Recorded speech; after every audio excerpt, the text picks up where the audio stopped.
Hello, I'm Caleb Banta-Green. I'm a research professor at the University of Washington. I'm in the Department of Psychiatry and Behavioral Sciences, and I'm also adjunct faculty in the School of Public Health.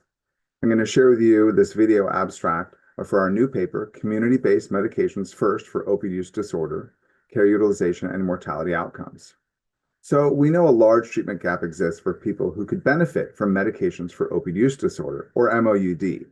People with opioid use disorder accessing services and harm reduction and community-based organizations often have a difficult time engaging in MOUD at opioid treatment programs and traditional healthcare settings. So we conducted a study to test the impacts of this model of care in 6 Washington state communities that provided drop-in access to MOUD. Participants included people newly prescribed MOUD, and these care settings included harm reduction and homeless services programs. We used a prospective cohort analysis that tested the impacts of the intervention on MOUD and care utilization. Intervention impacts on mortality were tested via a synthetic comparison group analysis, matching on demographics, MOUD history, and geography using a Washington State Agency administrative data.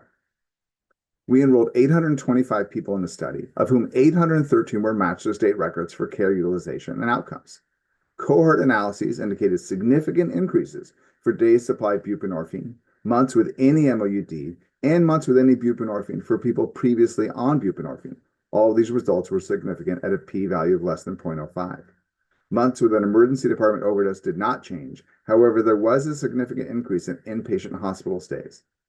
The annual death rate in the first year for the intervention group was just 0.45%, or 3 out of the 664 people included in that analysis, much lower than a 2.2% in the comparison group. This was a relative risk of 0.32 with a 95% confidence interval of 0.11 to 0.94. So overall, we found a significant increase in MOUD for the intervention group and a lower mortality rate relative to the comparison group. The COVID-19 epidemic and rapid increases in non-pharmaceutical fentanyl may have lessened the intervention impact as measured in the cohort analysis. Our study findings strongly support expanding access to a third model of care of MOUD alongside care provided in opioid treatment programs in traditional healthcare settings.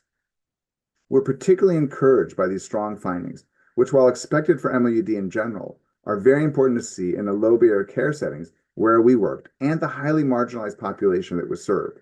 We're tremendously grateful to the study participants and to the amazing participating sites across Washington State for their phenomenal work on a challenging healthcare issue and during a time of immense challenges during the public health crisis seen with COVID-19 and the emergence of non-pharmaceutical fentanyls. Thank you very much for listening.